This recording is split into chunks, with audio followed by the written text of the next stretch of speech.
Invite a budget blind style consultant to show you how to transform your rooms just by changing your window coverings. Canada's #1 choice for window coverings. Visit budgetblinds.ca today. This is Newcap News with Annika Notveit. Good evening and thank you for joining us. 5 youth are facing a total of 200 charges after Lloydminster RCMP investigated vandalism on more than 50 vehicles last month. The vehicle vandalism was reported in 39 separate locations, most in neighborhoods south of 44th Street in the early morning hours of August 24th. Each youth is facing 40 counts of mischief. The investigation is ongoing and RCMP asked any victims with photographs or estimates of the damage to contact them. 2 Lloydminster residents are facing drug charges following a traffic stop in Lloydminster. RCMP say last Friday they located a man with outstanding warrants in a vehicle. A search resulted in officers finding 8 grams of cocaine, 27 fentanyl pills, meth, diazepam, and $1,000 cash. 23-year-old Scott Lamaru and 25-year-old Teresa Manners are facing 2 trafficking charges along with a charge of possession of property obtained by crime. Both remain in custody and will appear in court next Tuesday. A 41-year-old man is facing charges after Cut Knife RCMP investigated his home on Little Pine First Nation. Newton John Frank was on court order to not possess weapons or illicit substances, and RCMP found cocaine, firearms, and other drug paraphernalia on Sunday. Frank is facing charges including possession of a controlled substance and firearm-related offences. He is in custody and is scheduled to appear in North Battleford Court in October. Lloydminster RCMP are searching for the owner of a semi after someone used a stolen fuel card to top it up at a Lloydminster card lock back in June. This blue and white Peterbilt semi was filled with 375 litres of fuel around 11:30 on the morning of June 5th. Anyone with information about the incident is asked to call Lloydminster RCMP at 780-808-8400 or Crime Stoppers.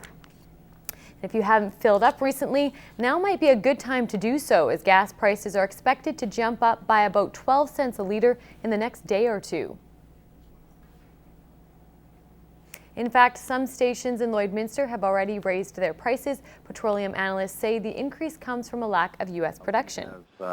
A record number of U.S. refineries in the U.S. Midwest that have either gone through planned maintenance or have broken down, such that the amount of gasoline being produced is simply not enough to meet that U.S. demand. Rumor has it that these refineries will be coming back on stream within the next week or so your prices should start to fall back in line with the rest of the country.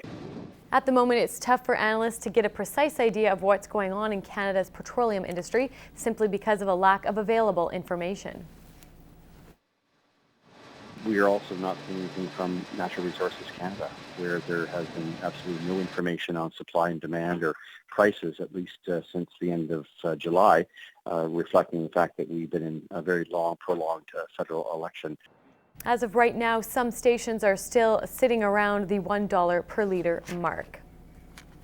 Area producers are getting excited about signing up with a local supplier of a canola variety. The possibility of winning a cruise to the Caribbean is the sparkling attraction for purchasing a contract by the end of September. Gerard Lampow has this story. I've signed that contract with ADM this year to produce Nexera for them. The Nexera variety of canola gives a higher oil profile with an omega-9 component. Producers also get a premium from their supplier. Martin Prince has been using Nexera in his rotation since 2004. While he didn't seed it this year, he's signed on to buy seeds for 160 acres for next season. They typically recommend that you seed it relatively earlier than your other canola, that you wait towards the end of your canola rotation to swath it. So Nexera is a high stability canola oil. It really brings a lot of value to folks in the food industry. Prince says if a producer wishes to try Nexera, they can allocate a portion of their farm and grow it next to their other varieties so that it's easier to see how it performs. He aims to seed around May 10th to 15th next year and harvest, weather permitting, late September, early October. It's a long growing season for a quality crop. They've had issues with past varieties back in the early 2000s where maybe a little bit of green count was a little too high in the canola, that sort of thing. By ensuring that it's in early and it's swathed a little later and harvested just a little bit later, they're diminishing those negative features. This year, Prince has flax, wheat, oats, barley, malt and canola in the field. His harvest is 50% complete. Next year, with Nexera in the mix, there's that added premium and of course the possibility of a prize cruiser trip.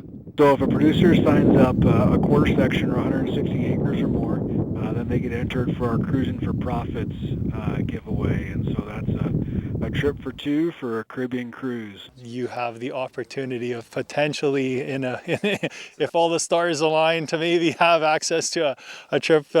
Gerard Lampow, Newcap News.